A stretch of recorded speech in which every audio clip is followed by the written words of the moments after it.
You know, when you picture the Elizabethan era, your mind probably jumps to Shakespeare, Queen Elizabeth, maybe some plagues and political plots. But what if I told you that one of the biggest battles of that age wasn't fought with swords, but with ink? We're about to dive into this incredible literary civil war, a fight for the very soul of the English language. And this wasn't just, a matter of personal taste. It was a clash between two completely different ideas about what writing was even for. Was the whole point to show off how smart you were and impress the elite? Or was it to get a powerful message out and change the minds of everyday people? I mean, this was the question of the time. For Elizabethan writers, how you answered it could be the difference between fame and being forgotten, or even, and this is crazy, between salvation and damnation. The stakes really don't get much higher than that. So, let's start with the style that was really running the show back then. Think of it like a peacock's tail. It was elaborate, it was decorative, and it was 100% designed to impress. Welcome to the age of ornament. You see, in the fancy courts and universities of Renaissance England, complicated language was a huge status symbol. It was how you proved you were educated, you were clever, and you were part of the in crowd. Writing wasn't just about getting a point across, it was a public performance to show everyone just how brilliant you were. The perfect example of this is this wild style called Euphuism. It got its name from a character in a book by a writer named John Lyly. This style was all about literary tricks, perfectly balanced sentences, clever opposites, tons of alliteration. The goal was to make the sound and structure of the sentence just as important, if not more important, than what it was actually saying. Yeah, this quote really nails what it felt like to read this stuff. Tricks and alliteration, long and complicated sentences. Just imagine trying to follow these sentences that twist and turn, stuffed with clever comparisons and wordplay. I'm sure it was dazzling, but wow, it was also a real workout for the reader. And look, this whole fashion for complicated writing, it didn't just pop up out of nowhere. The entire educational system was built on the classics. Roman and Greek authors like Cicero, who they called Tully, and Plato. Young men were literally trained to copy these masters, so naturally, their own writing became dense, full of references, and super structured. Some writers took this even further, like way further. They wrote in a style called strong lines. And the whole point here was to be deliberately difficult to understand. Yeah, you heard that right. The difficulty itself was seen as a good thing, a sign of deep thinking. The logic was basically, hey, if you have to work this hard to get it, it must be profound, right? But, as you can imagine, not everyone was impressed. A really powerful countermovement started to bubble up.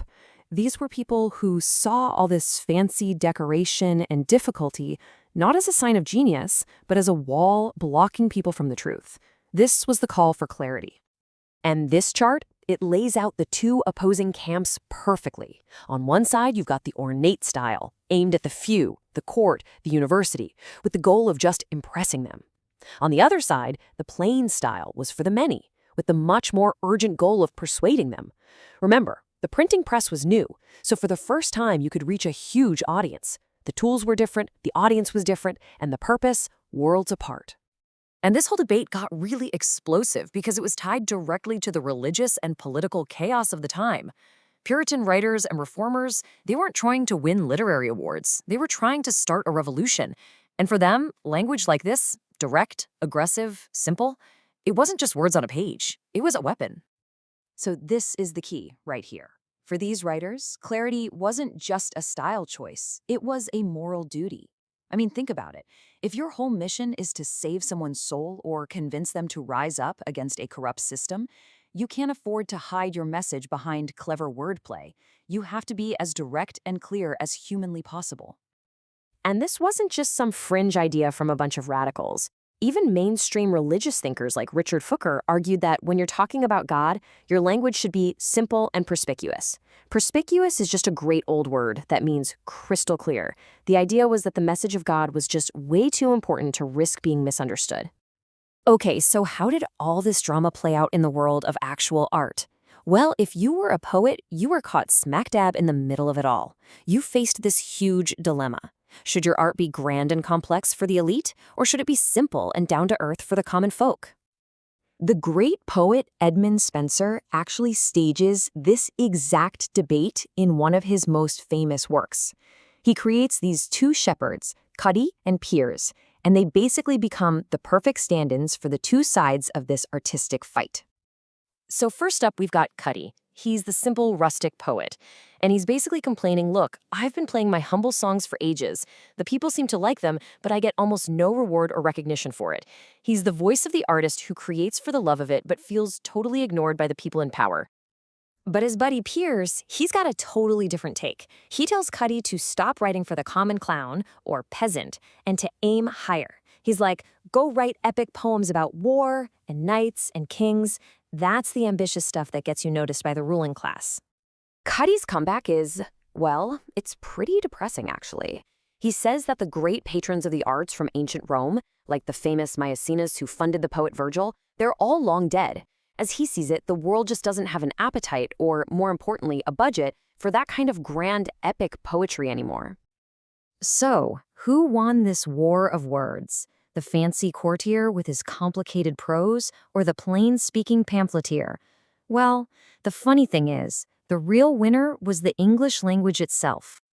And this right here is the biggest lesson from the whole thing. This conflict didn't end with one style crushing the other. Instead, it created this rich, varied toolbox for English writers. From this point on, style became a conscious choice, something you could tailor to a specific audience for a specific reason. So now, an author could pick their style like a tool from a toolbox. You want to entertain the court? Go for that elaborate wit. Need to win a political argument? Use fiery, simple speech. Trying to save a soul? You need a clear sermon. Need to reach people who can't read very well? Write a simple pamphlet.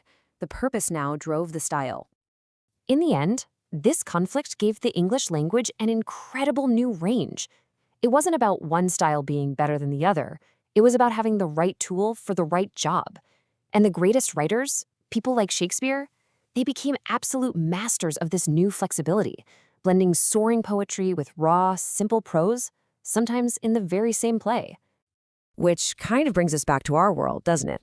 In our own age of tweets and texts, where things are short and clarity is king, it's worth asking, what parts of this amazing, flexible legacy have we carried forward? And what parts might we have left behind?